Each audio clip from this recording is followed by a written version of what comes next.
The ocean is a stunning place, full of life and creatures of all different types, sizes, and colors, each beautiful in its own way, some of which can seem even otherworldly at times. But sometimes things are found in the ocean which truly do not belong, existing there for who knows what purpose, be it convenience or something much more nefarious.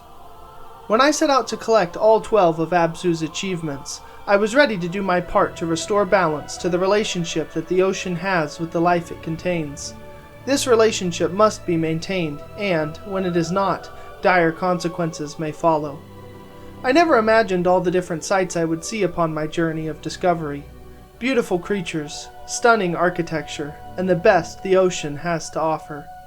And, interestingly enough, I found that when you decide to look after the ocean, it might just begin to look after you in return.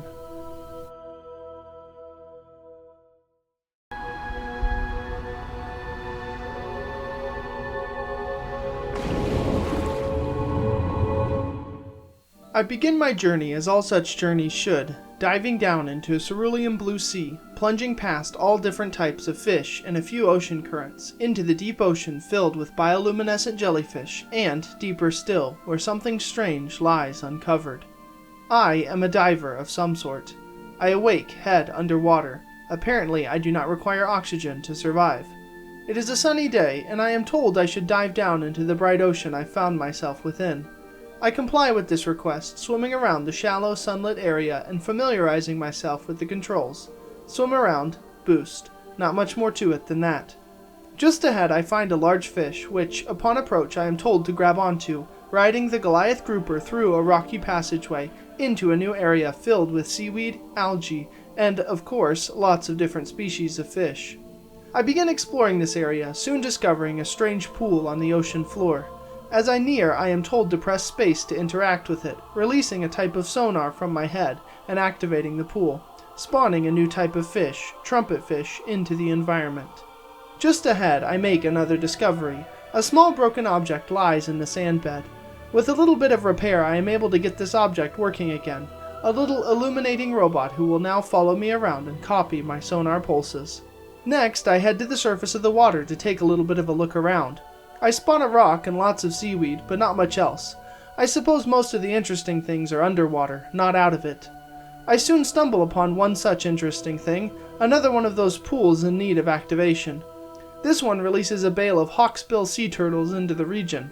The oceanic populations are quickly increasing. Afterwards, exactly like the last time I activated a pool, I also stumble upon yet another robot which I help to get back on its sea legs again. Swimming downwards with my two friends, I find a white nautilus shell sitting on a rock.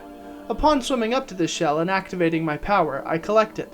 And that's exactly what this is, a collectible. I will need to keep a careful eye out for any more I may spot along the way. I find one more pool, releasing some leopard sharks into the environment, before making my way to this shark-like statue with legs I notice upon a rock. Nearing this and activating my power, I do a little flip and sit on top of it, and a prompt shows up encouraging me to meditate. I do so, and my camera begins tracking nearby ocean creatures as they go about their lives, while the name of the species appears at the bottom right. It is a rather calming experience. Hopping off the shark statue, I make my way towards a wall of coral where I spot yet another robot nestled in the sand. This one, like the others, I quickly get working once again, and, with all of these companions in tow, I make my way to the wall of coral where one of them takes out his metal arms and begins chopping, opening the passageway to the next area. I make my way through the narrow cavern before I spot him for a second before he hurries away, a great white shark. Those are never good news. I make my way forward cautiously into a cave of eels. Not the most inviting place, but they do seem friendly enough. So far nothing has wished to do me harm. Just ahead I find yet another shell which I scoop up to add to my collection. Following the sunlight, I make my way through a few more small cave openings and into a wide open area which is rather dark and foreboding. In the center of this lifeless area is a small blue pool infused with light. I decide to swim down and through this object. I awake in a strange place, staring down at the red pool of energy which I saw at the beginning of the game. However, this thing, whatever it is, does not wish to hurt me. Looking up, I discover ethereal blue structures pulsing with light as faint, ghostly nautilus shells float above me. I do the only thing I can. I swim forwards towards a shining structure with some sort of plant emerging from the top. I approach the blue orb located in the center of this structure and activate my power. I touch the orb, and then, interestingly enough, I pull a similar but smaller blue orb of energy from myself and push this into the larger orb. This, in turn, revitalizes the structure, as manta rays spring forth from the power that has been released. Back in the physical world, the area I found myself in is similarly energized as a deep blue liquid fills the bottom of the area, and manta rays, seaweed, and a sprout of coral appear from this blue energy. Nearby, a door opens as I awake once again. This place is now quite beautiful, and I spend some time simply admiring it and the strange structure I have discovered here. Soon enough, however, I find it time to press on, and I make my way through the open doors. Inside, I find a mural painted with figures which look somewhat similar to myself, carrying various objects. More on them later. And on the opposite wall, I find something I immediately recognize as a sort of progress tracker. It appears there are 6 chapters and 3 shells to find in each one, with a space for an extra one located at the bottom for good measure. I take a little bit of time to look for the shell I must have missed in this area before pressing on, but I have no luck. I don't stress too much about this, however. It's much better to enjoy the adventure first. There will be plenty of time to worry about collectibles later. In fact, there doesn't appear to be much to worry about period in this place, as I make my way forward through a cave to see what adventure may come next.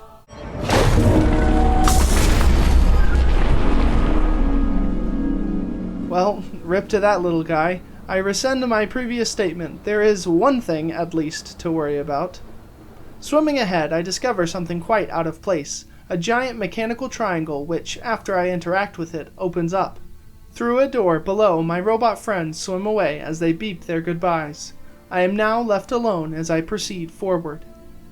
Entering into the next area, the mechanical door closes behind me.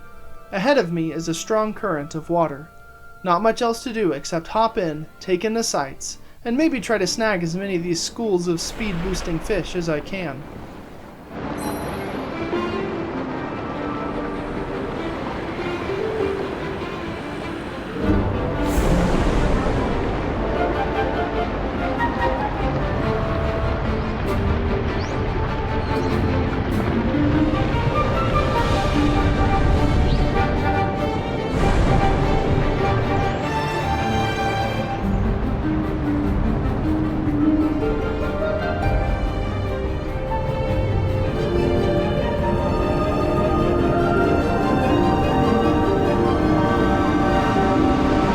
Swimming upwards, I emerge into an open area decorated brightly with coral and dancing with fish. Just ahead, I find another wall of coral blocking my path forwards. Looks like I'll need to track down another robot somewhere. Just ahead, in a cave, I do just that, with the help of a couple of dolphins, of course. I get him up and working in no time.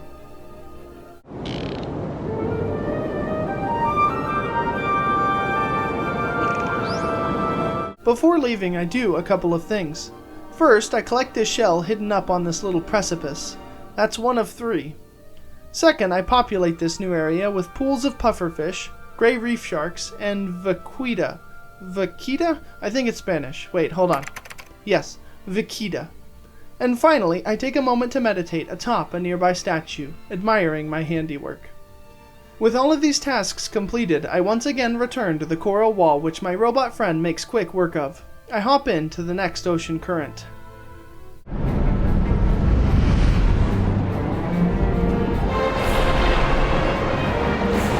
While speeding along, I managed to snag my first achievement, Jetstream, for using 15 schools of fish to get 15 speed boosts. Unfortunately, I don't manage to snag the Nautilus shell, which I spot too late, and I watch helplessly as it speeds by. Oh well, I'll be back to get it soon enough. There's still plenty of ocean current to enjoy.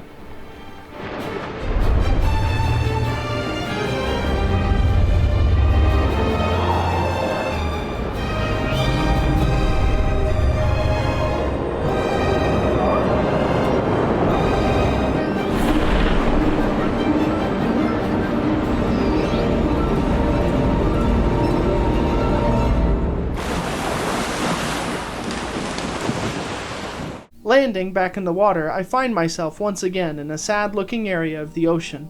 Luckily, like the last time, there's another structure in the center with a blue pool of water. I repeat the steps I did previously, entering into this pool to find the red eye once again.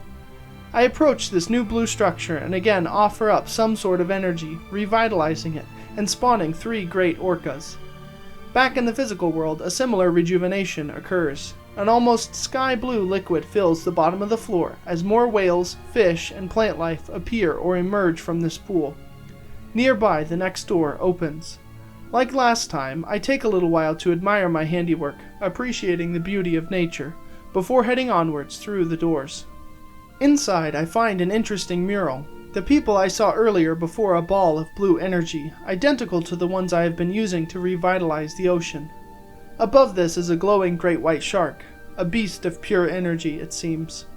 Opposite this is a reminder of my progress. So, I haven't been doing amazing with shells, but I'm trying my best. There's the one I know about, but I'm not really sure where the 2 others I've missed could be. I've been pretty thorough. Oh well, I'll find out soon enough. Heading forwards, I find a wide open area and a great school of fish spiraling around one another in a dizzying fashion. Swimming downwards, I find some new friends, a couple of great creatures, the mighty humpback whale. Of course, I catch a ride on one of these majestic animals for a time. Below the school, I also spot another shark statue which I meditate upon, viewing various fish. Funnily enough, while switching between fish, I get an achievement, Food Chain, for witnessing predation while meditating. My best guess is that this mahi-mahi ate something while my camera was still panning to him, but I'm not really sure. Either way, I saw plenty of predation after this, so I didn't miss out on much. Finished with this area, I find yet another triangle which operates much like the last one. I open it up, my friend leaves me, and I head forward into the next chapter. I find myself in a narrow orangish trench with a large chain running along the floor. Following this chain, I am led out to an open area with large fish-like pillars with chains running through each of them. I also spot a sunfish, which I, of course, immediately swim over to and hitch a ride upon. I love him so much. Anyways, atop one of these pillars, I find another robot friend which I get working again, and a pool from which spawn scalloped hammerheads. That is a great name, you must admit.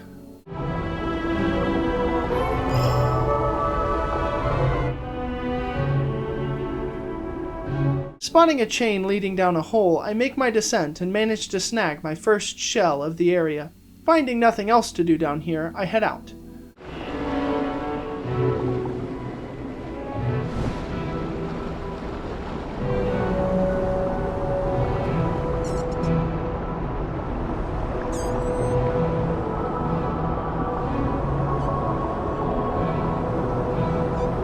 Locating another pool nearby introduces zebra sharks into this pleasant place, and just below this I do the same with a squadron of eagle rays. While down here I find another robot to activate, and then I follow one of the green chains to a wall of coral which one of my assistants makes quick work of. Inside I find a small cave, and in the middle some sort of raising and lowering contraption. Interacting with this, I loosen the chain for the main door as it runs through the various pillars. One half of the puzzle has been completed. The other chain proves easier than the first as I follow it back to the source. One quick turn of the wheel is good enough to open the big gate blocking my way forward. Through this gate I head, releasing some lionfish from a pool along the way. Beautiful fish. Very invasive. Not their fault though. I then continue on to an area with more muted colors before I spot him, circling around one of the meditation statues. As I near, he darts away. Behind some seaweed, I manage to snag another shell guarded by this octopus before I continue on through a narrow cave, eventually reaching another big, open, lifeless room with a pool in the middle. I know the drill by now. I head through the portal and activate this area with the blue energy, bringing flora, fauna, and some enormous whale sharks to life. A gate to the next area opens.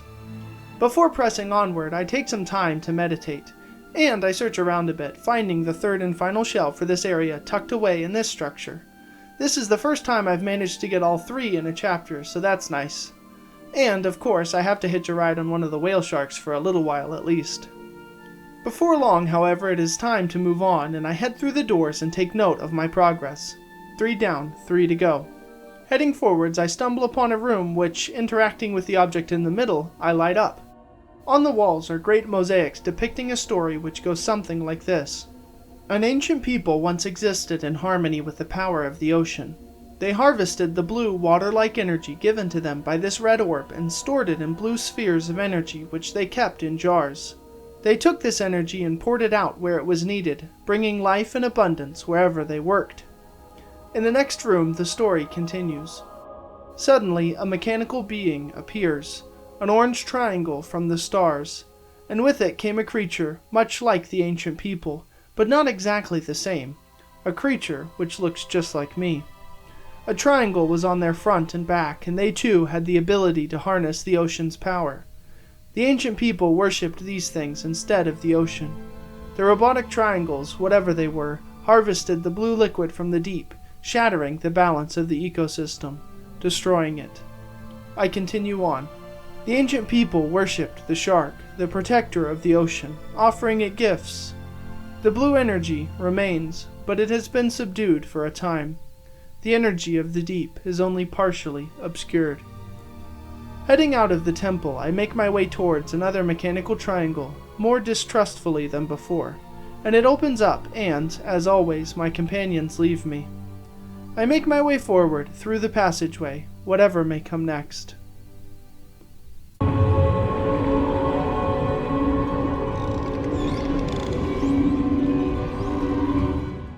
I find myself now in a bluish cave with some of these fun little feather duster worms.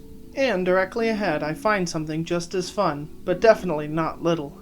I head out into the open expanse of the ocean to greet the giant blue whale and its calf. I begin to swim together with them.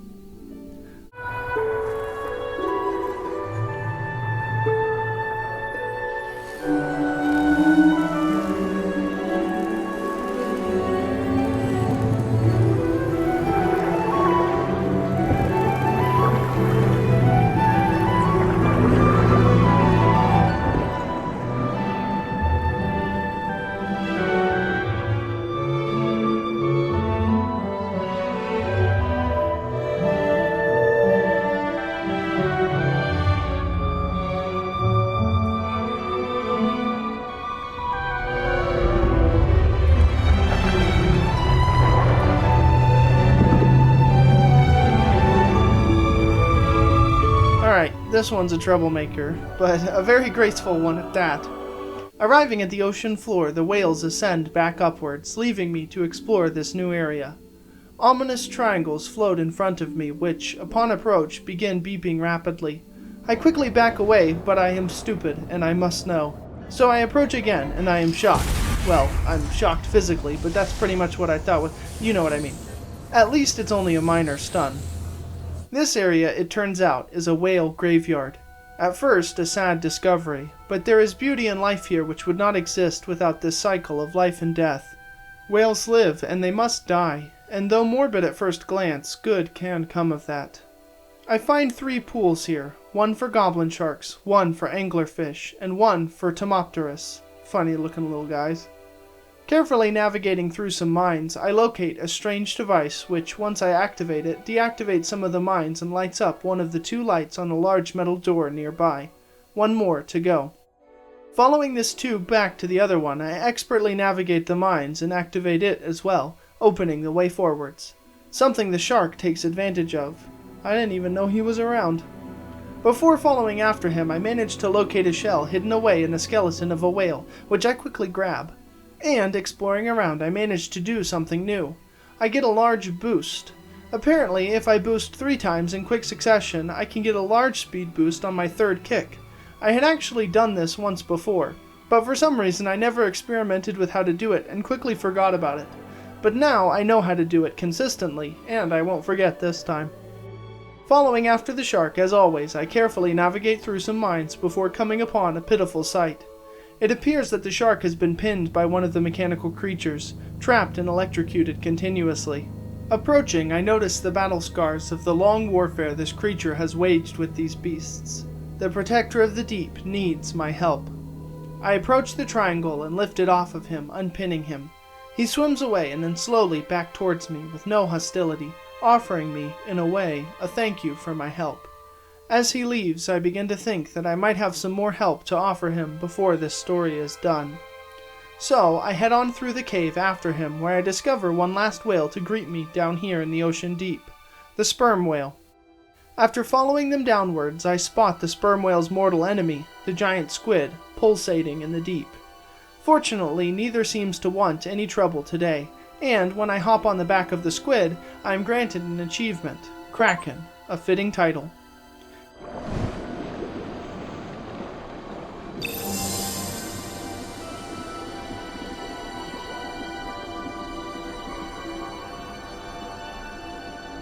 And of course I have to grab a quick ride on the sperm whale as well. Down on the ocean floor I discover a statue to meditate on. These guys would kill in a staring contest. And on a nearby rock I release some Opa into the depths. Through a large opening I spot a now familiar sight, a pool of blue water which I pass through to repeat my process of offering up energy to revitalize this place. Even though I appear to be associated with those triangles, it seems as though I am able to use my power to commune with the power of the deep for good, rather than to serve their purposes. Like before, blue energy fills this place, and more giant squids as well as various other creatures and plant life spring forth. A new door is opened. I missed a shell, but that's okay, at least I found more than I missed. I head through the door and through a narrow cave which ends in an even narrower passageway. Squeezing through this, I behold the giant triangle, the mechanical creature which has wreaked havoc on this world. It is surrounded by mines which I swiftly navigate around before approaching the opening. I head inside. Inside, things are completely different. It is almost otherworldly in here, the soft greens and blues of the ocean replaced with the unnatural orangish-red light of machinery. Open ocean replaced by narrow, rigid passageways. Through some windows I spot an assembly line, creating the robots which have been helping me on my journey so far. Whatever their purpose, these robots don't appear to have the ocean's best interests in mind. Maybe they are scouts for whatever this thing is. Carefully navigating the claustrophobic hallways, I come upon a similar assembly line for the mines as well. Horrible things used to keep whatever might want to stop this place from stealing the power of the ocean. A bit farther still, I swim into a larger circular room with a control panel in the middle. I activate this panel. The energy is in each of us, each robot, including myself. A robot creature created by this evil force to harness the power of the deep and trick the ancient civilizations of the ocean, a job which I no longer wish to perform. I head forwards, trying to escape, but there is one last trick for this place to play on me. A minefield lies between me and any hope of progress. I make my way carefully through the mines, but not carefully enough.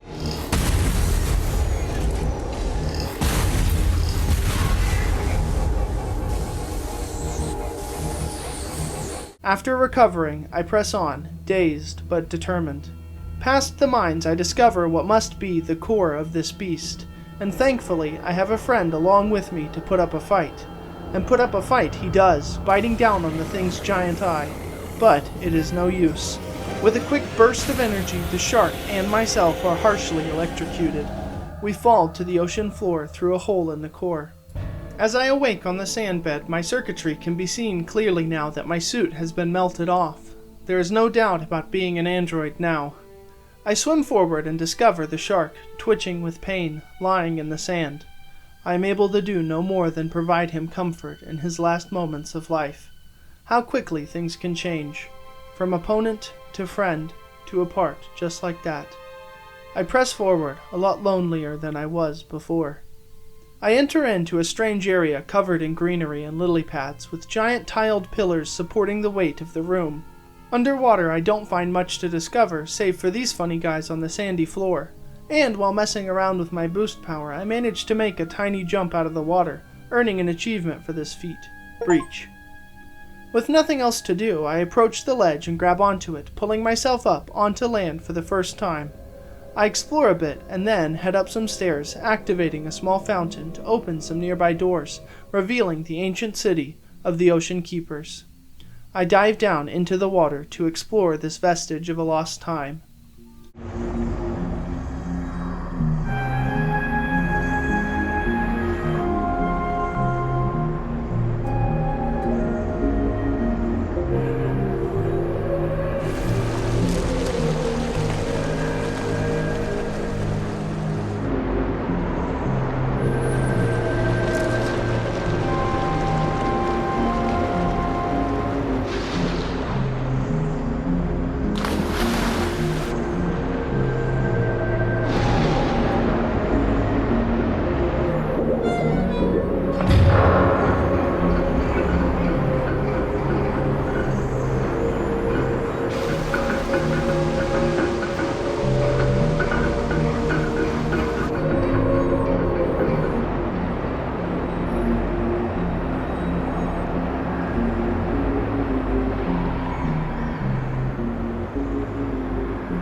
Heading through the newly opened doors, I hitch a ride on an arapaima, and then on a nearby stealthy coelacanth.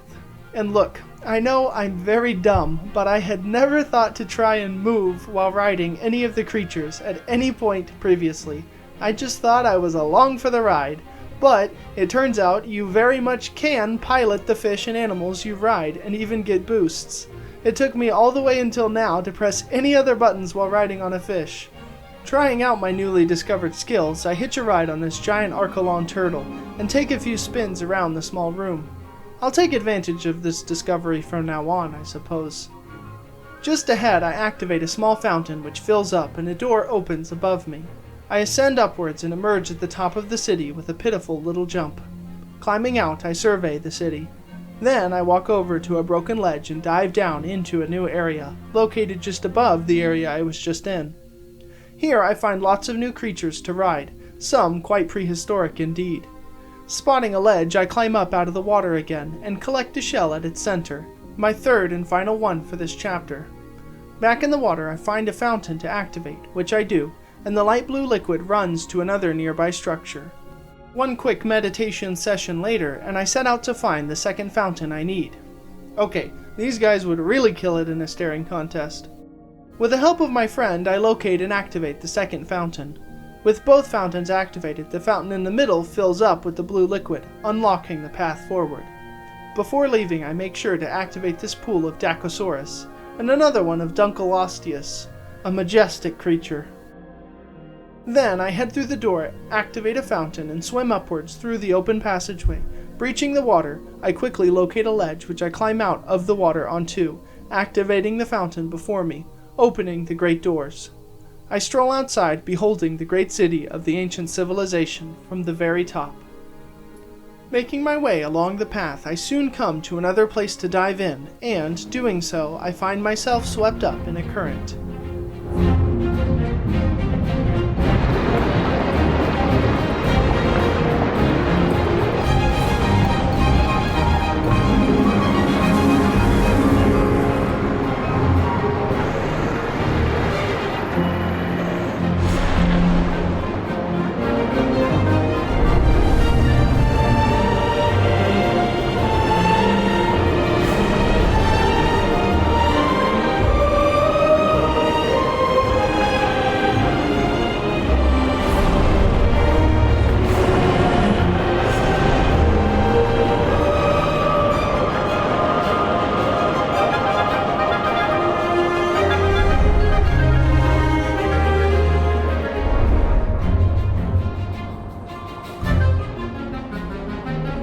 Following my new friends into this large room, I find a school of fish in a frenzy of activity. Noticing the chains leading from this door below, I follow them to their source and activate the first and then the second of the contraptions, opening the door to the great blue portal.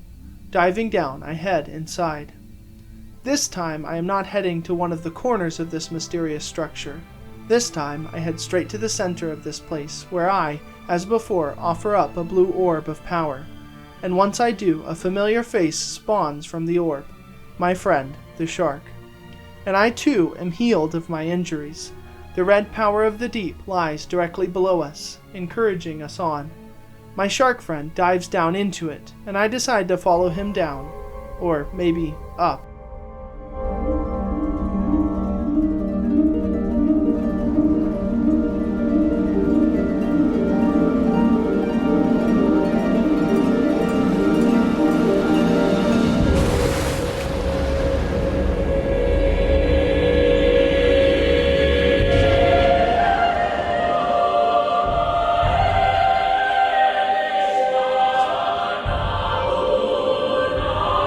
It is now time to ride and take back the ocean.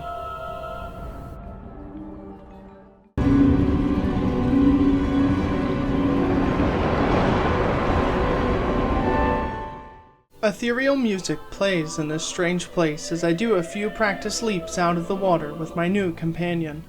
On one of these leaps, I manage to spot a shell atop a nearby ledge, which, after a well-timed sonar grab, I manage to collect.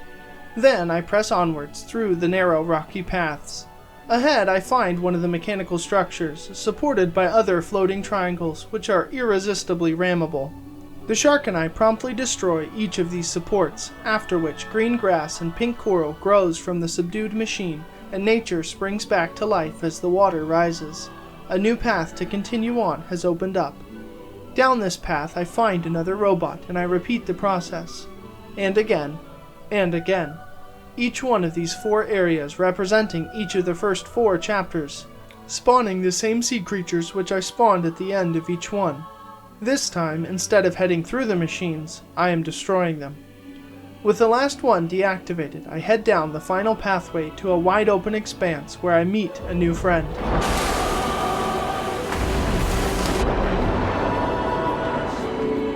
Giant blue whales fill the water, and a familiar, encouraging school of fish follows closely at my tail as I head towards the final confrontation with the giant machine that has caused so much destruction. As I approach its opening, I head inside the narrow hallway, briefly letting go of my shark friend before he rejoins me in the minefield. These mines, however, have lost their sting.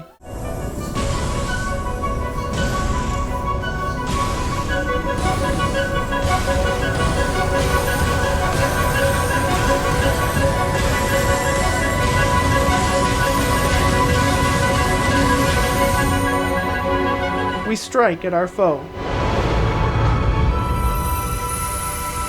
vanquishing it once and for all.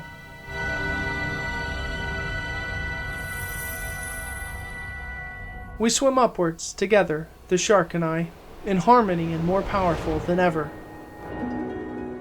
I am happy to have a friend.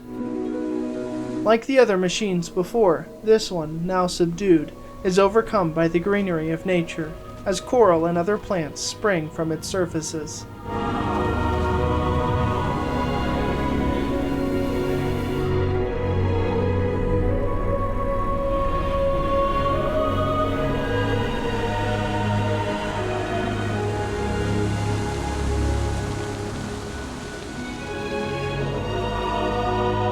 Its menacing orange light goes out.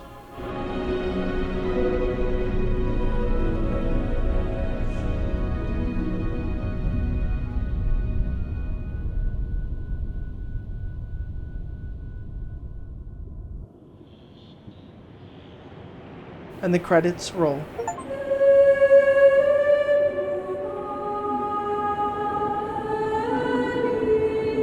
Of course, these credits are actually interactable, and I can still move around during them. So, when a shell comes into frame, I quickly swim over to it and grab it. That must have been what that extra spot was for that I noticed in the shell tracker, under all the chapters.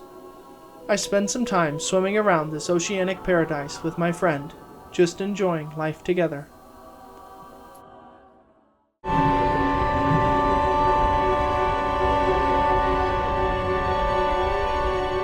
Well, I didn't even realize I could direct the fish and animals I was hitching a ride on for multiple chapters, so I was bound to miss a couple of things along the way. Luckily, Abzu has a chapter selector, which makes the process of finding the things which I missed much easier than it would be otherwise. Back in Chapter 1, my first order of business is hitching a ride on this hawksbill sea turtle and pressing E to do a flip, giving me a new achievement, Ballet. I really just did not experiment with different controls while playing. My bad, I was distracted by the fish, okay? Proceeding as normally through Chapter 1, I continue past the shell tracker to the open ocean. I had looked for the missing shell in this chapter for quite a while, but I had not thought it would be hidden past the tracker. As I make a deep dive down towards the bottom of the ocean, I run into the ocean floor and a couple things I missed located here. First, I activate a new portal which releases some leatherback sea turtles. Love these guys. And second, I pick up the third and final shell of this chapter. Very nice. In the next chapter, it is a similar story, but beforehand I do manage to snag this elusive shell I missed earlier in the second jet stream. One more to go. Then I make my way through the revitalized room, taking a second to meditate here since I forgot to do that the first time, past the shell counter and into the open ocean. Once again, I head downwards into the terrifying ocean depths where I find another pool.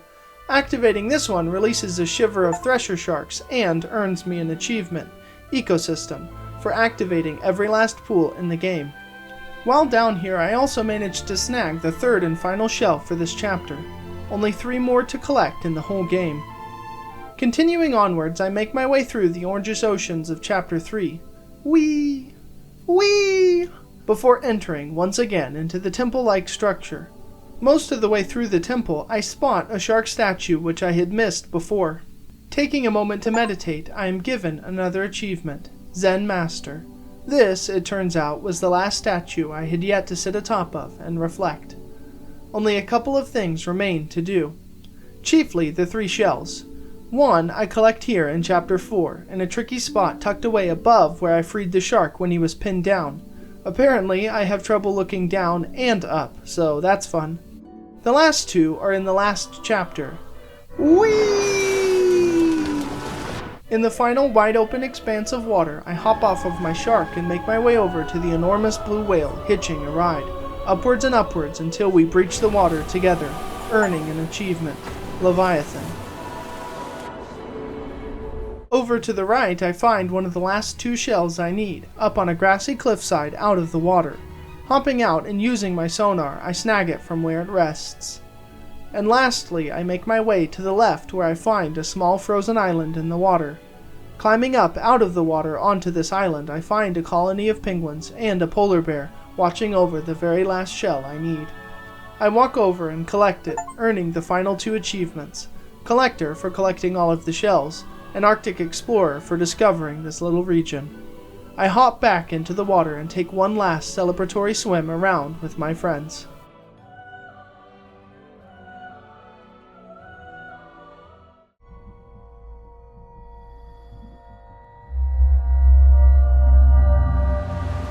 And now, my fellow oceanographers, our time exploring these currents is at an end. All that there is to do is done. Every achievement has been collected, every statue meditated upon, every pool activated, and every shell found. Lots of rides taken. An enemy which turned out to be anything but once I truly understood him. And, most importantly, the oceans restored, now that that pervasive force is destroyed. I thank you sincerely for joining me on this adventure. If you would like to follow me on my next one, I would welcome the company. But until such a time as we may meet again, I bid you now a fond farewell.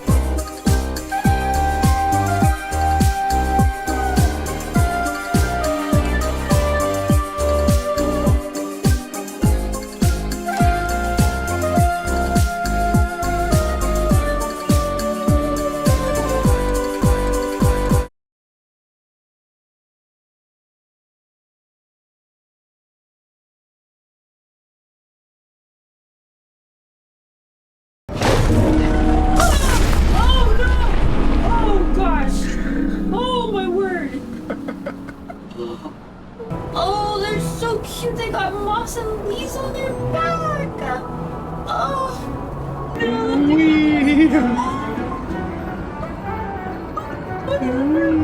Oh gosh, I'm dead. I don't even know. It's just a spine. Oh, gross. I hate it. It's the double octopus. That's what I thought. Oh, I'm gonna die.